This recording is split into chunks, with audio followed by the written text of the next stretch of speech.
Hakuna hata mtu mmoja anaweza like video. Si ushare basi.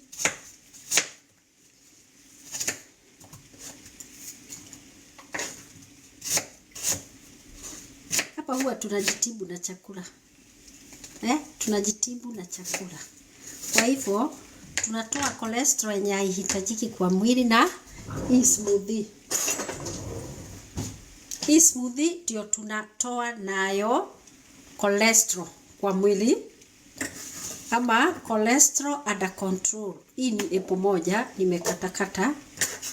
Hiyo ni apple moja nimekatakata. Sijui kama mnaona vizuri.